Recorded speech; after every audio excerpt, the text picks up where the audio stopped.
So up to now, what we've done is we've done some differentiating and integrating to generate some new power series.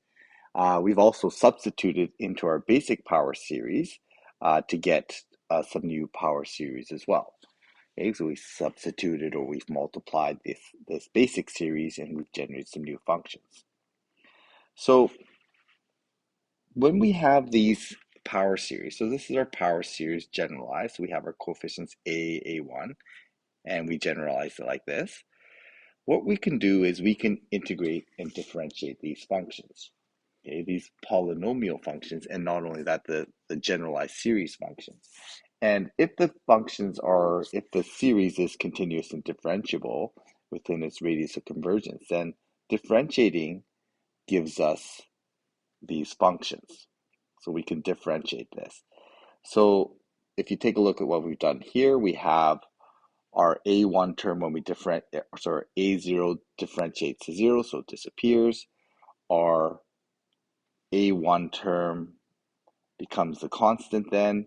The A2 term then is differentiated to the linear function, so that's a quadratic to start. We have the extra coefficient of 2, and we can see that the cubic term comes down, and etc.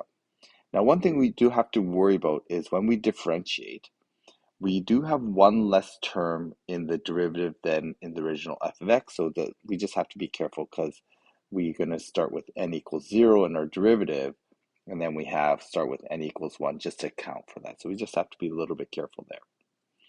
We can also integrate this, and by integrating, we're just going to end up integrating the a0 term becomes a0 to the power 1, x to the power 1 term. We integrate the a1 term. It goes from a linear function to the quadratic function. We just have to remember to divide by that extra power because we're integrating. And the a2 term becomes a cubic function. And then we just have to make sure we, again, divide by 3 and etc. This is continuous. And we could generalize these formulas, okay, because we just really applying the power rule.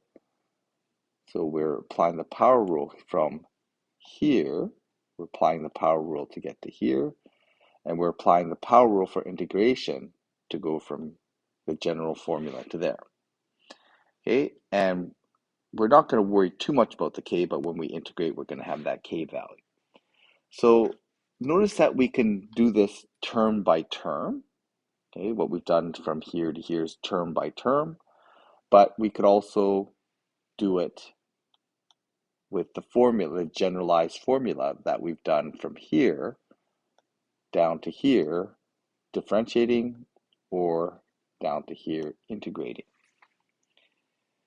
So this is a nice thing, a way to be able to generate new functions. There is this property that, again, if it's convergent on an interval, then the derivatives and integrals are also convergent on that integral. And we generate these really nice functions that are these nice, simple polynomial functions that are easy to differentiate and integrate. And we could do lots with these functions.